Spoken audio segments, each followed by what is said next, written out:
Do you want a free PC game? Find one of these images in a video and comment down below with the timestamp of when it shows up. The rest of the instructions can be found at the end of the video. Palworld is touted as playing Pokemon with guns. While that is mostly true, be sure to adjust your expectations because it's not exactly what you would expect with that type of marketing. Palworld is mostly a survival game at its core with shooter elements. It'd be more accurate to say that this game is like Ark Survival Evolved or Rust with Pokemon, since those games also have shooter elements too. Especially since it takes hours before you're even able to use guns. I'm going to start off with what I liked and what I disliked before giving my opinion on the game in its current state.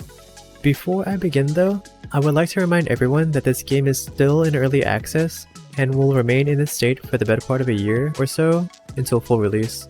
So a lot of the things I mentioned in this video are subject to change. Not to mention you may run into bugs here or there.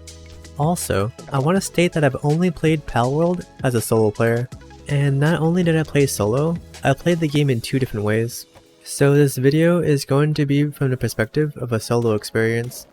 My first world was mostly a vanilla-ish playthrough up until I beat the first boss, which took about 8 hours, 3 of those being spent on the tutorial. Then my second world was a boosted playthrough where I rushed through the content at a leisurely pace to see what was available in this playable build of the game.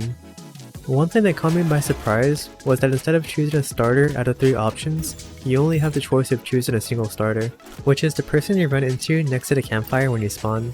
That's right, you can actually capture people like you can with the pals.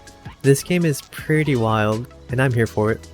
One of the many strong aspects in this game absolutely has to be the open world. The map is massive. On the first tier of flying mounts, it takes about 21 minutes to fly from one edge of the map to the other edge. On the epic tier of flying mounts, it takes about 12 minutes on the same path. Secondly, the ability to customize the difficulty is another major thing that makes this game really good, and is primarily the only reason why I can play this game.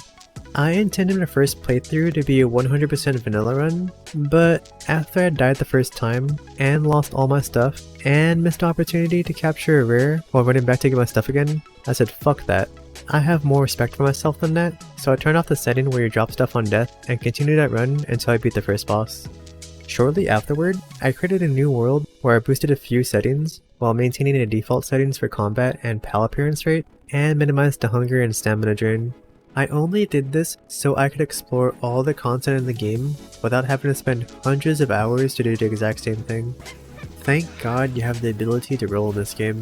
If it wasn't for that, the boss encounters would have been dreadful. Another cool thing that this game has is special encounters. There is various types of special encounters in this game. There is a random encounter where you can see a gang of pals attacking a random pal, or the same situation but with humans instead. Then there's static human camps that have a random pal in a cage that you can free and claim as your own. Then there is the base raids, where you have a group of pals or humans come and attack your base. Another cool thing I noticed in my boosted world is that overleveling your pals doesn't guarantee that you can steamroll through all the challenging content in the game. Fighting bosses and tower bosses required more than just mindlessly using random pals that are 20 to 30 plus levels higher than the opponent you were fighting. Which leads into the next part I liked about Palworld, the boss fights. There's 3 types of bosses. You have the open world bosses, the dungeon bosses, and the tower bosses. And I gotta say, I like the tower boss intros. It's very Borderlands-like, and I love it. I just hope they add voice lines in the future. And that pretty much covers everything I liked about Palworld. Now, onto what I disliked about the game. First up are some personal gripes I had with the game. When I first heard of Palworld being Pokemon with guns, I was expecting just that. Pokemon with guns. But it's nothing like Pokemon besides the creature collecting aspect.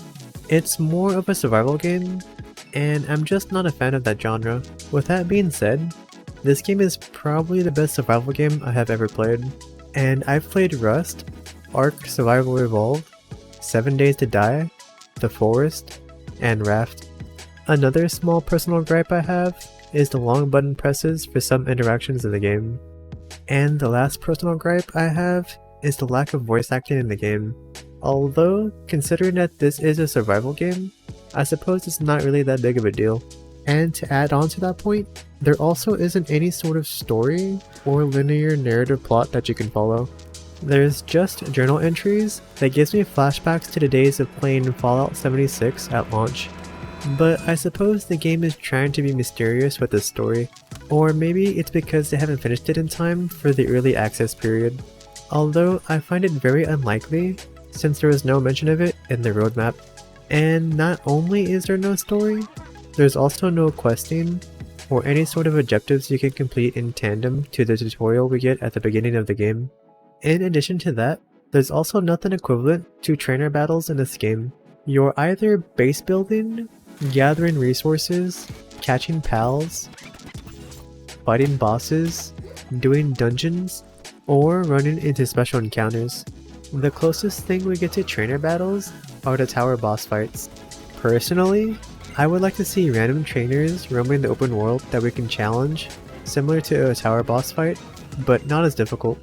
Speaking of roaming NPCs, I have never seen the wandering merchant ever approach my base in either of my worlds after the first time I built my base in the tutorial, but maybe perhaps this was a bug.